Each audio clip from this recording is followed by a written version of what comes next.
Well, hello, trucking fans. Welcome back to the Grizzly Bear Sims Video Game Network. I appreciate you coming back for another gameplay here. This is Euro Truck Simulator 2. Yes, yes, yes. We play both ATS, ETS2, Farm Sim, do a little bit of everything. If it's got the name simulation or simulator in the game title, I tend to enjoy the gameplay of that. One of these days we'll get back to Flight Sim. That's my old-time favorite game. I've got to say, I've been flying computer sims for since about the early to mid 1980s. Yes, all that ways all that time back then. We had computer-based flight simulators. All right, so here we are. We're in Rostock, and we're headed down to Lille, I believe, France is how it's pronounced. So we're just going to see if we can get across here. Go down and pick up our load. Truck for today is my ETS2 favorite. Now I did the exact same thing in ATS earlier today. I turned early. I don't know.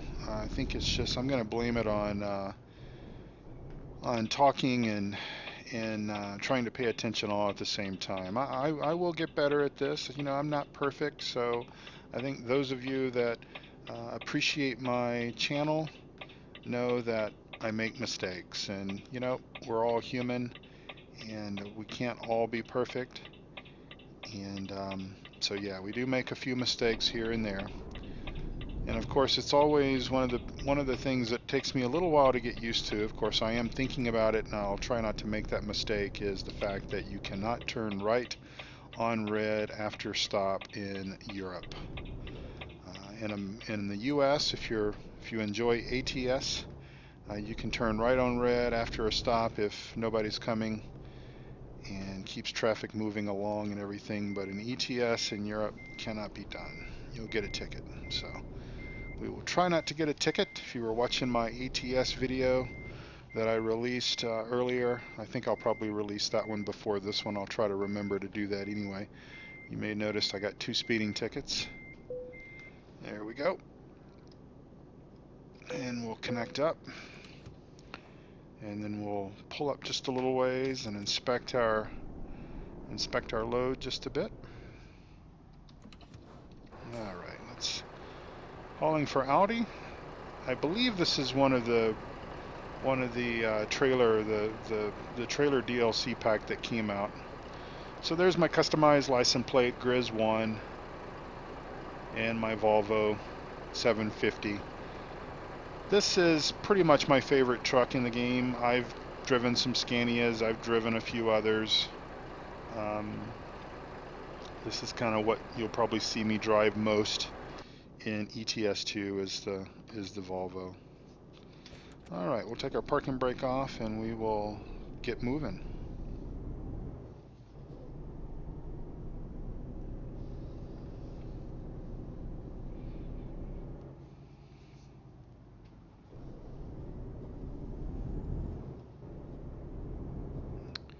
As we turn the wrong way, but that's okay.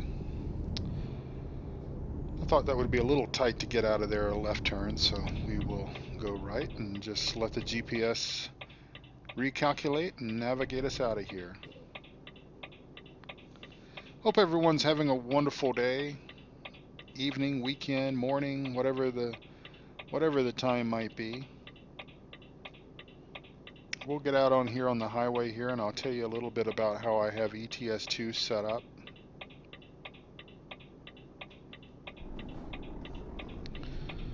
Reset my track IR. I'm having the same problem in ATS that I'm having in ETS2, and my track IR tends to drift for whatever reason. We'll see how that goes as time goes by. I may have to look at the settings or something to see if I've got something that's incorrectly set, but I've not really had much of a problem with it with FS17, Farming Sim 17.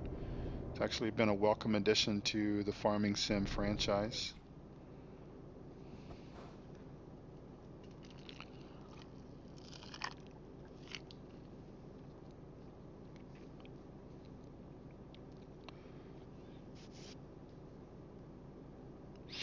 So I am running Pro Mods and the Russia map mods with ETS2. You know, if you watched my ATS series, well, it's really just one episode right now, but I'll record more ATS and more ETS2 and share that with you. But if you watch my ATS video that I put up recently, and again, I'll try to remember to put that one up before I put this one up, then you will know that I don't have any map mods installed with ATS. I have played and enjoyed the coast to coast map, but it's, you know, it's not as accurately detailed as, for example, as the Pro Mods map series for ETS2. And so I don't enjoy it as much, but I do thoroughly enjoy Pro Mods, and even the Russia map expansion is very good. It's very well done. Of course, we got some grass growing through the road right back there, but that's understandable. We can, you know, I can certainly overlook some of those things from time to time. We'll get out here on the highway and get our speed up and get our cruise control locked in.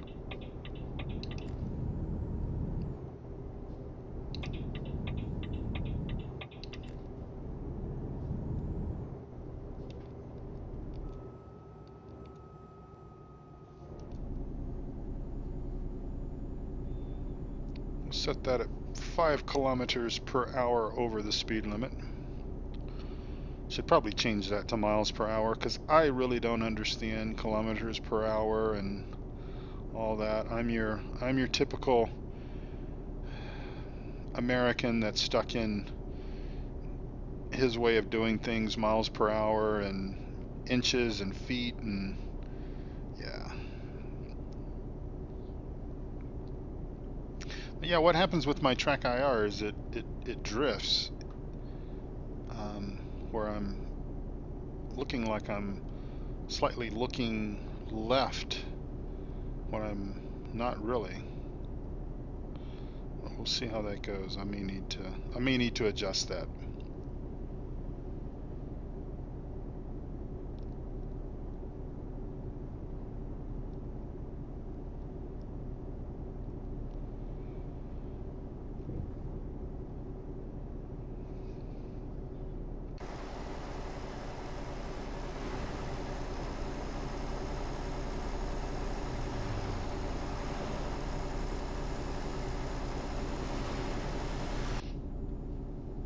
I do quite enjoy looking at the fields in ETS2. Makes you almost want to get out and go crawl in a combine and start harvesting wheat or barley or canola or whatever some of these crops are.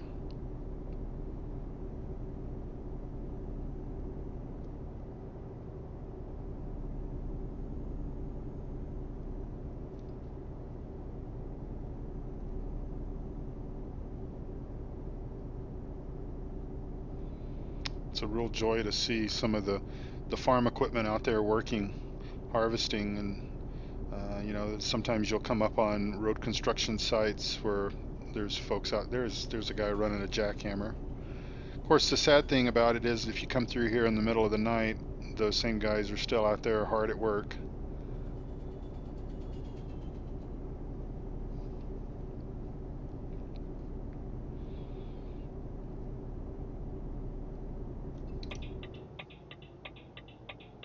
Wasn't paying attention again. Need to start doing a better job of paying attention. Stop looking at the scenery and pay attention to the GPS there.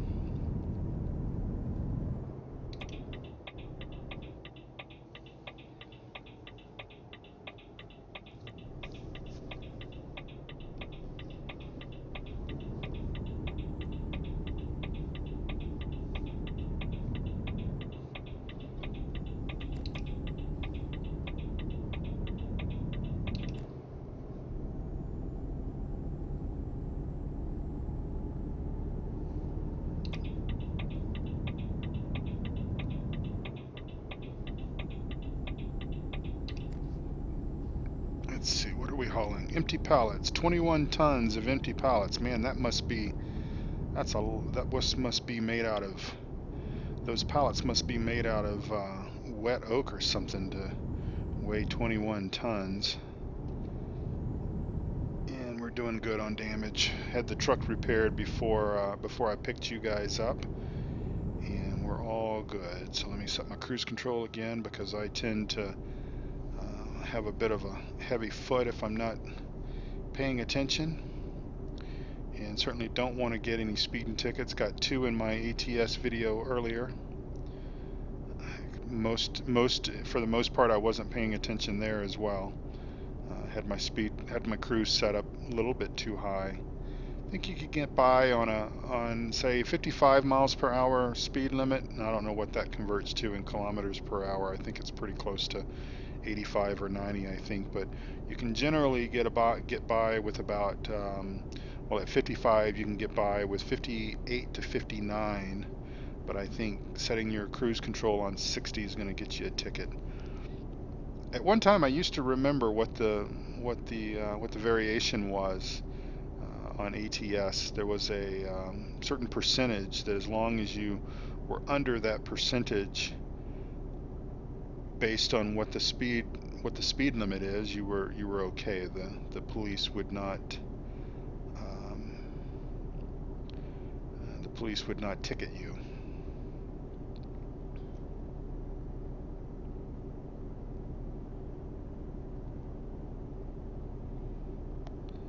Lots of windmills like that across Europe. We're starting to see more and more of them here in the U.S. as well. Down in southern Colorado, out in eastern Colorado, down in the panhandle of Texas, where all of those areas, the wind just blows and blows and blows. Again, we're seeing more and more of those wind turbines.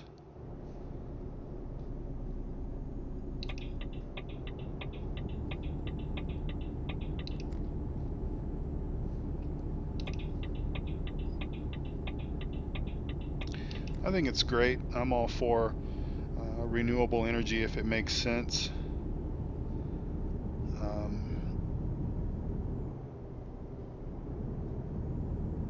I don't want to get too political, but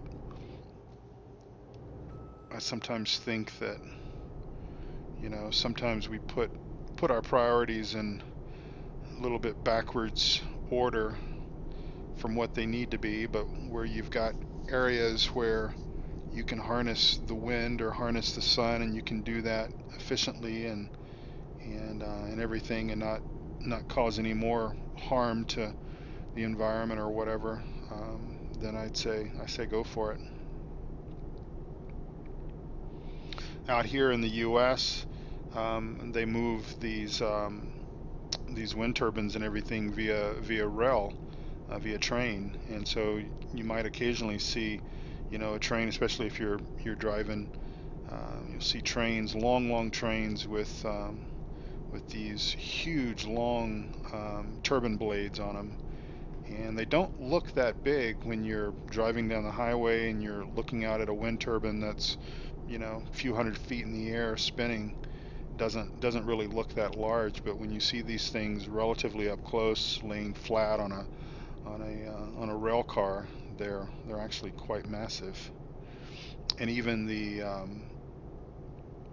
housing portion that I guess contains the the guts and everything of the turbine, those things are pretty massive as well.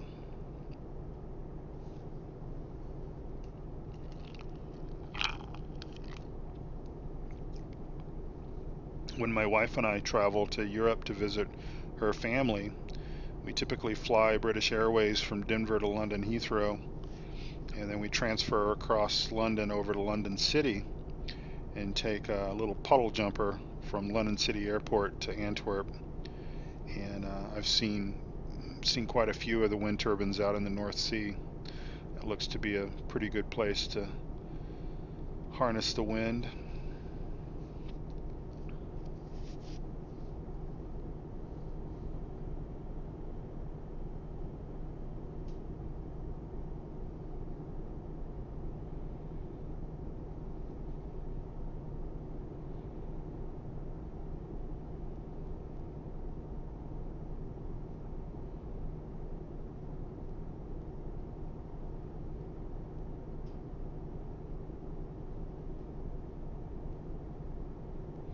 running a few real world branded trailer mods in ETS2. Um, so that's where you're seeing some of the, if you don't play ETS2, or if you don't play ETS2 with mods, then you're not seeing real branded trucks or trailers. But I've got a mod, or a few mods installed, I guess, that provide that functionality. That way, things look a little bit more realistic. Like in ATS, the Walberts and things like that. I like to see real brands, and of course, SES can't put those into the game without licensing, without violating licensing issues. It's very similar why you don't see John Deere in Farm Simulator unless it's a mod. People just don't understand. And I don't think, you know, reading some of the forums and everything, you might think, well, it's just young people that don't really have a grasp or a solid understanding of licensing and intellectual property and branding and copyright and all that kind of stuff. But, I see a lot of older individuals who are complaining about, why hasn't Giants put John Deere in the game, or why hasn't Giants put Ford or whatever. Well, you can't they can't do it without their agreement, and usually that's going to involve some kind of licensing situation. And of course modders can do it,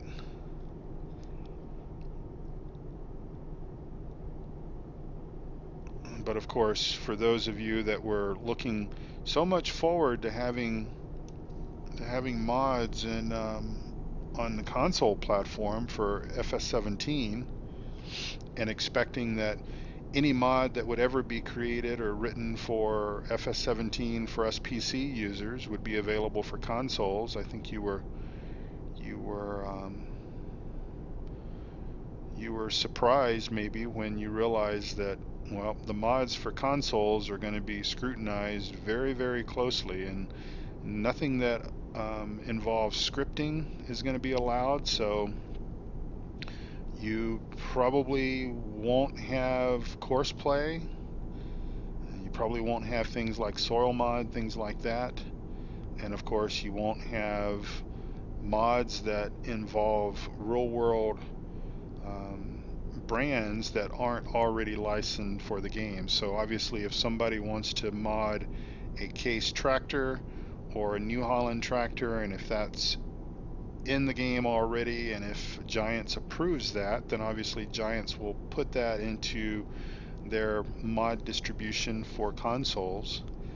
But if somebody mods a John Deere tractor as an example and makes that available through Mod Hoster or any of the other PC mod download sites, if they submit that, and they could submit that to Giants, but most likely Giants is going to deny it, because most likely Sony or Microsoft would end up denying it for those platforms. So yeah, it's a bit of a shame, but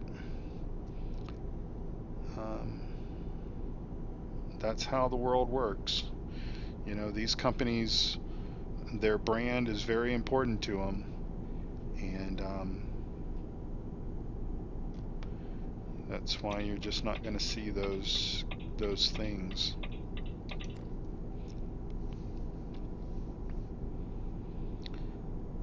I believe, if I'm not mistaken, I believe I just recently read that testing, maybe the open beta has been made available for ETS2, that includes the new France work. I'm not 100% sure about that, but I know I read something.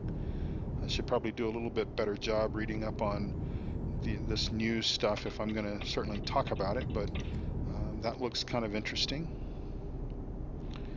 Of course, ETS2, even just the generic base map with the DLC, with the two DLC packs, is certainly much, more to it than ATS. but then when you add on pro mods and the Russia map mods, it just really opens the world up.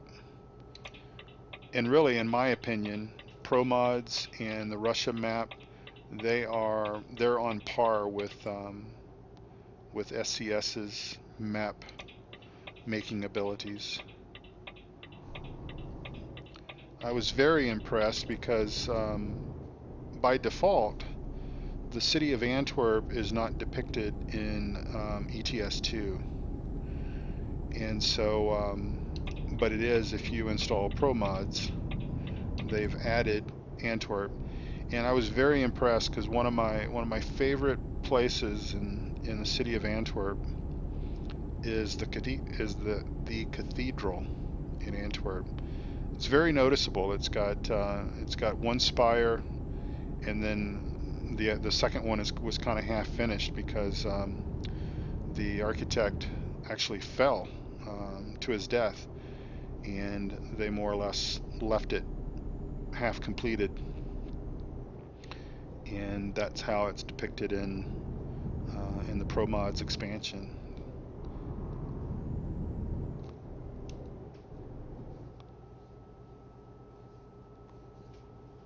Let's look and see. We got 6 hours. We probably are gonna have to sleep before we get where we're going, but I think we will stop here and get some fuel since it's right on the road. Easy off, easy on again.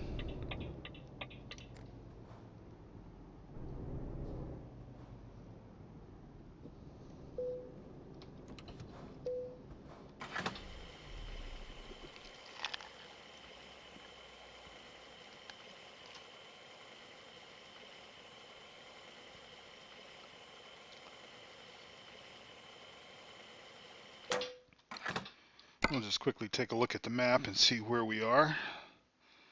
Yep, actually we will be going through Antwerp.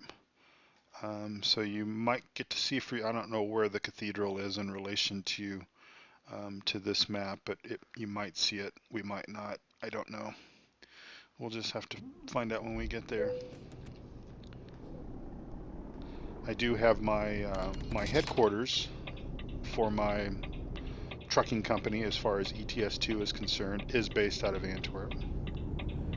So probably, oops, wrong,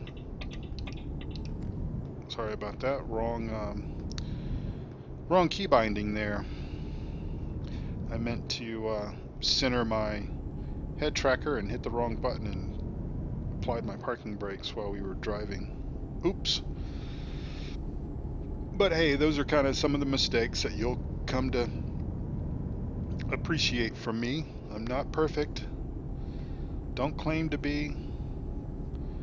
I try to have decent audio. I try to have decent video. So all of that's pretty, but my gameplay, not so much.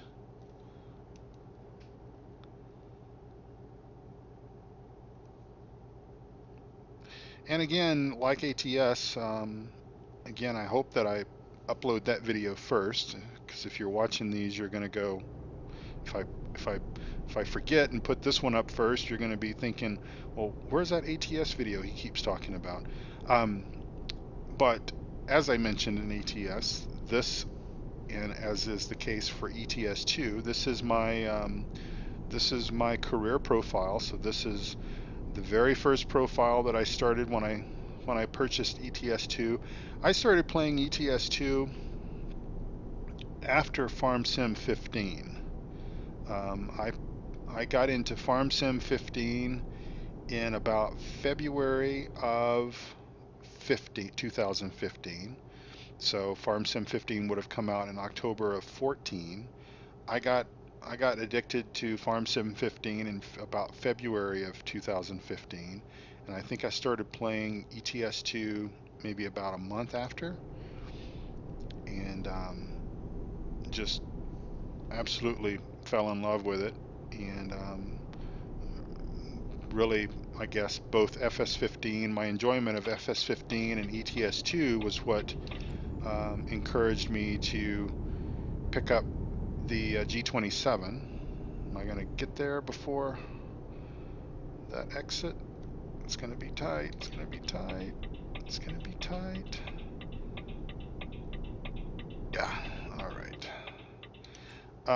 Yeah, so I got my, before I had the G27, I was playing with the Logitech Xbox type controller, which works fine for both FS15, and I'm assuming it would work fine for 17 and in ETS2 and ATS. But certainly, for I think it probably an Xbox type controller with the PC probably works better for farm sim because of the slower speeds and such. It's a little, it's a little less precision than the G27 is for like turning and such as that, because you kind of have to just constantly bump the joystick on the Xbox controller to turn and keep your vehicle kind of in a straight line and such. And so this is the G27 obviously is a lot more precision when it comes to that.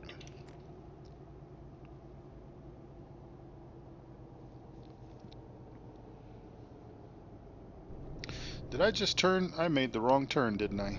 Oh my gosh.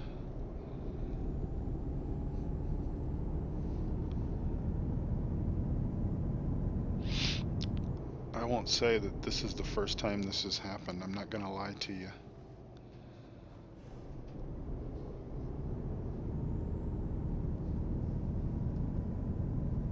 I wish I could tell you, gosh, that was the first time that that's ever happened. Hopefully we'll have a crossover down here.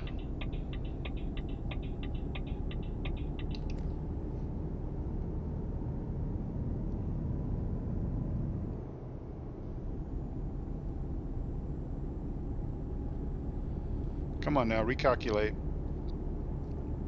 Because I can't just turn, I can't just do a U-turn there.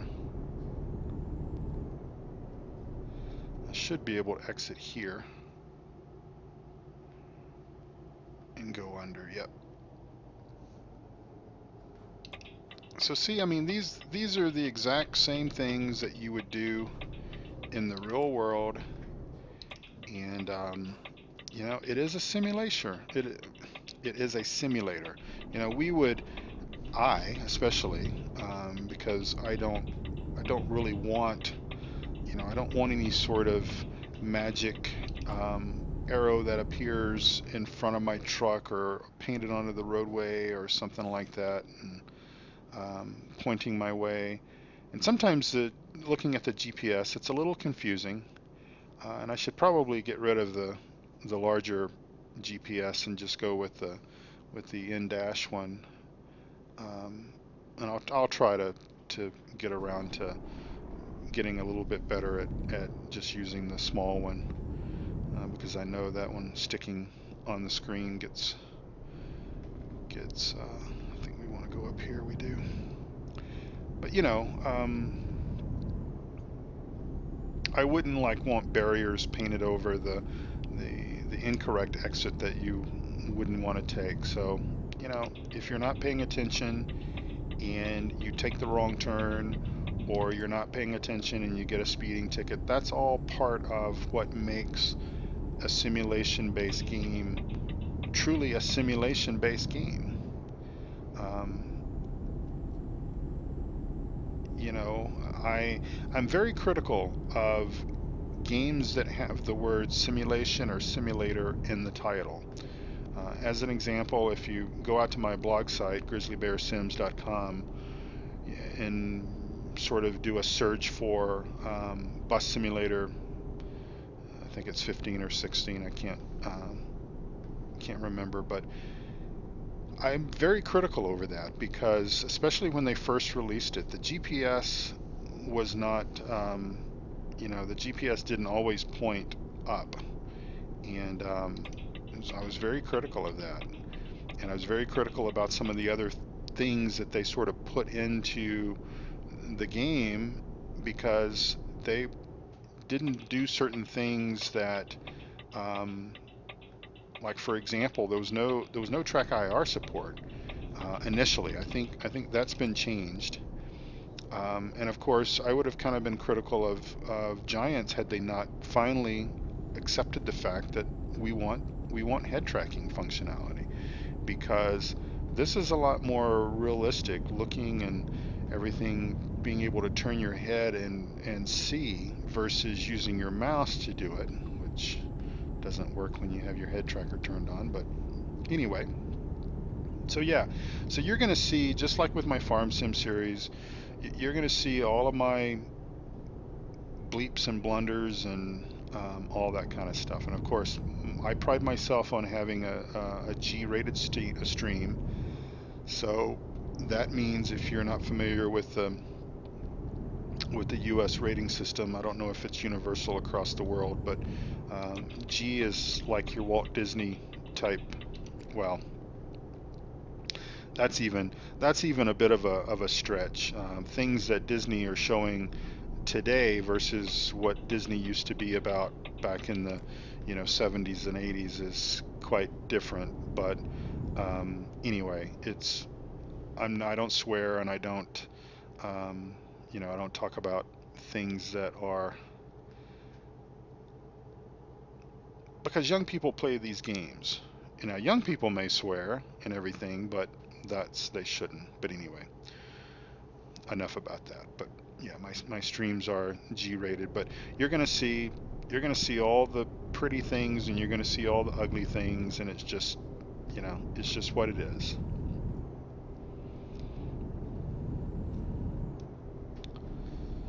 All right, 266 kilometers to go, and again, I'm a stupid American. I really don't know how far that means in miles, but I think I said earlier, that, well, I should change that to miles per hour and miles, but when in Rome.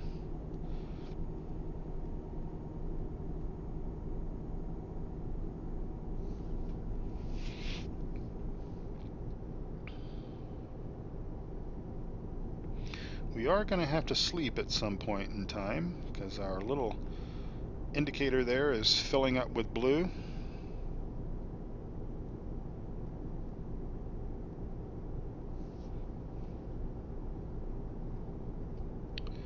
Got 3 hours though, but we will have to sleep before we reach our destination.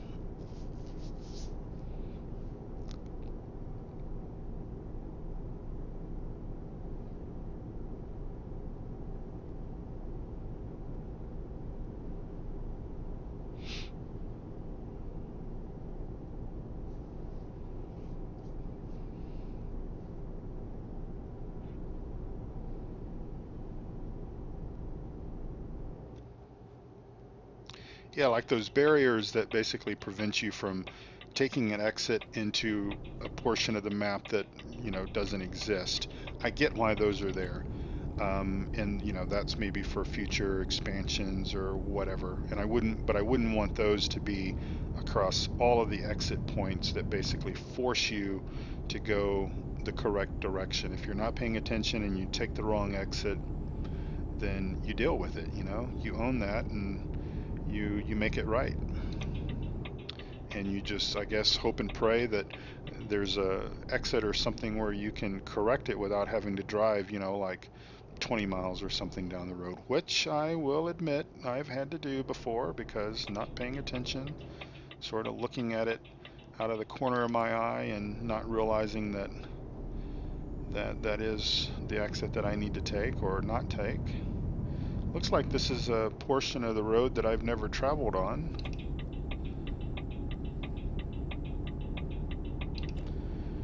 As on the map, it's not yellow. I sort of gave up on trying to cover every square mile on the map. I mean, I think at one particular point in time, I was kind of intentionally doing it, and then I sort of just decided that, well, I'll just do it as it comes. as I have the opportunity to drive to a specific city or drive down a specific highway or motorway or whatever the case might be, I would just, take that and instead of, intentionally saying, okay, well, this road I've not driven down, so I'm going to drive, 20 miles out of the way just so that I can turn this highway yellow. I don't really worry about that so much anymore. I suppose it's not that important of a milestone or an achievement or whatever to try to achieve. In ATS, because you only have, well, we spent, what, 3 months or so before we got Arizona, so we had California and Nevada. I probably did manage to cover the entire map and paint it all yellow, but I think there's still some sections of Arizona that I've yet to travel down, just because, I'll get to it when I get to it.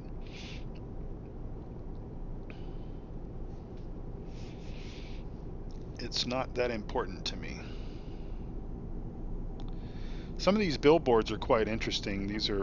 A lot of these are pro mods. I saw one earlier that had the Facebook and Twitter symbols on it. That's, I think, pro mods.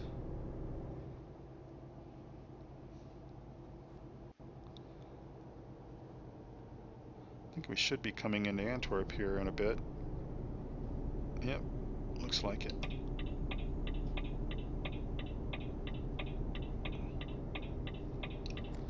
I better just stay right here, I think. I think I'm gonna have to exit right up here. No, I'm not. I need to be in this lane so I don't make the same mistake again.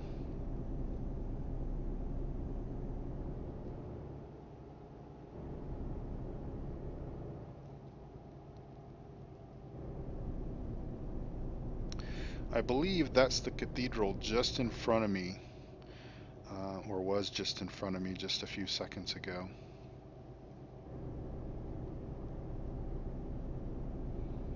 I think we may come around on the back side of it here as I'm starting to get sleepy.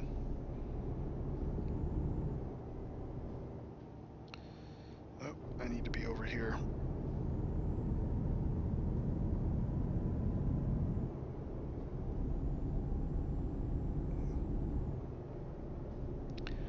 But other than the Vatican, it is my favorite cathedral.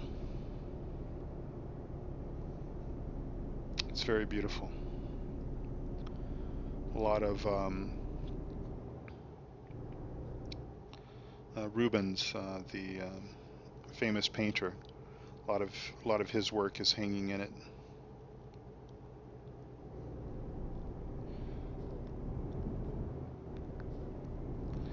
And if you get a chance to visit Antwerp, you definitely got to visit the cathedral.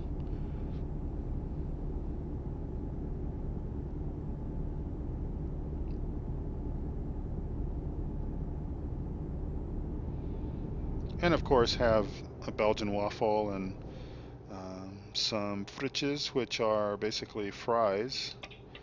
And the very first time that I ever had mayonnaise on fries, well, my wife, she convinced me to try it, and I absolutely love them. Alright, so we're going to have to eventually get a bit of shut-eye here, because if we don't, our guy's going to black out on us. And hopefully we haven't gone past the point of no return where we don't have any places to pull over and sleep. Now that's one thing with ATS that I wish that they would perhaps change is, with ATS they force you into either a motel or into a truck stop. And there are a few, I guess, and maybe in Arizona they added a few kind of off the road kind of pull-offs, but here in the US we see trucks pulled over in all sorts of different places and areas and what have you, because I mean they have high dollar sleeper cabs, and you can just pull over and sleep just about anywhere. And ATS, they really didn't depict that. They didn't factor that in. unfortunately. Yeah, I know I'm getting tired.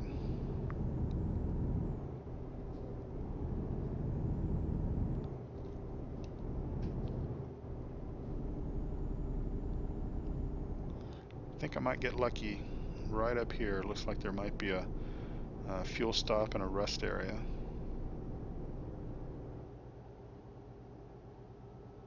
Yep, 500 meters.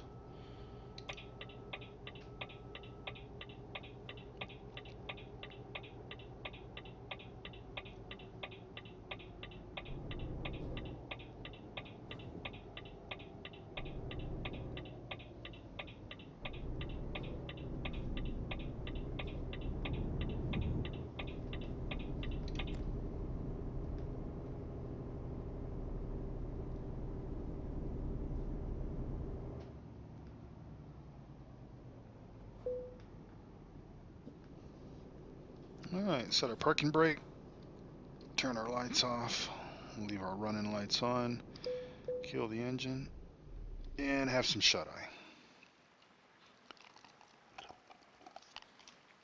And it's raining. Yay. But hey, this is Europe.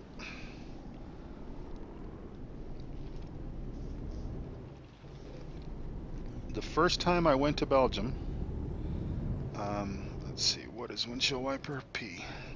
The first time I went to Belgium, which was well over 10 years ago now, we went in the springtime. We went in either April or May, early May, and I think it rained every single day. And since then, we have typically gone either in July or August, and we were just over in July, this last July, and I think it only rained like one afternoon for a couple of hours. And we spent a week in Belgium, and we spent a week in the UK, and kind of southeastern England, in Tunbridge Wells and Kent, and I think it rained for about an afternoon, half a day as well, a couple of hours. So we got lucky. We got absolutely lucky because you just never know. And the other thing you just never know about is temperature.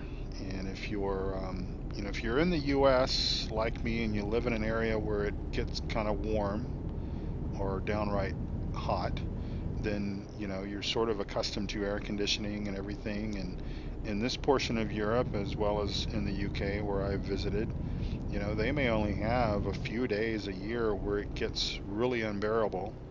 And so places just are not equipped with air conditioning like we're accustomed to in the US. Like my mother and father-in-law's house, they don't have air conditioning. They don't really need it. They've maybe have a day or two a year where it heats up, maybe more, maybe less, but their house was built back in the 30s or 40s, I suppose, and so very, very thick walls, and it holds the temperature very nicely. And even when you have days where it's 85, 90 degrees or more, where it's really warm, if you keep the house shut up, it holds that temperature in, and it's not so bad. But the very last day that we were in Antwerp, it probably hit about 92 degrees that day Fahrenheit, and so yeah, it was quite warm.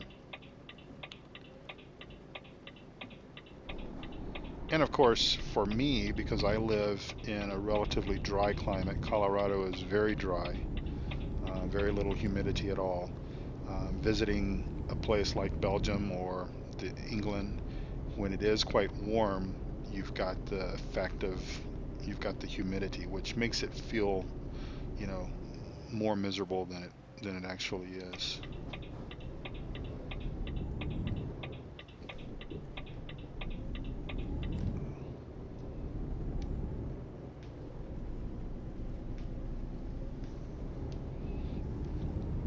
All right, I need to pay attention now.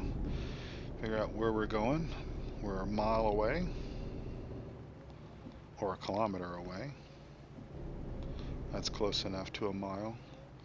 Looks like something stuck out of the road there.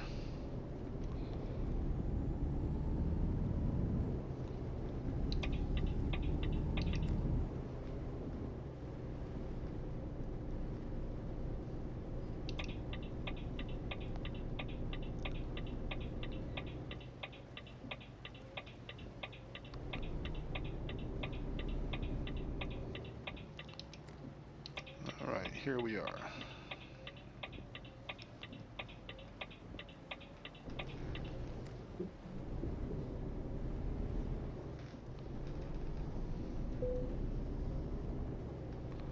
Oh, we don't need auto parking.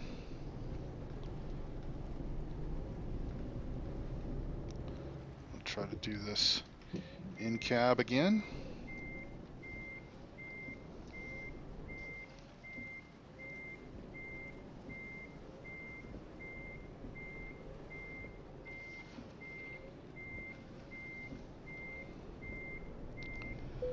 The steering wheel is getting a bit noisy as it's getting a bit older.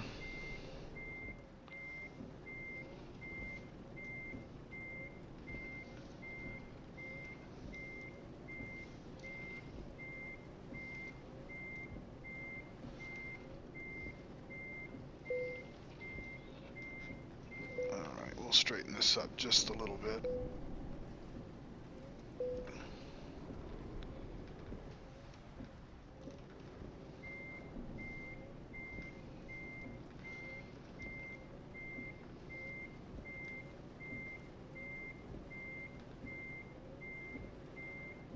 Oh, I thought I would have got the chime. I might be just a little bit too close on that one side. Let's try this again.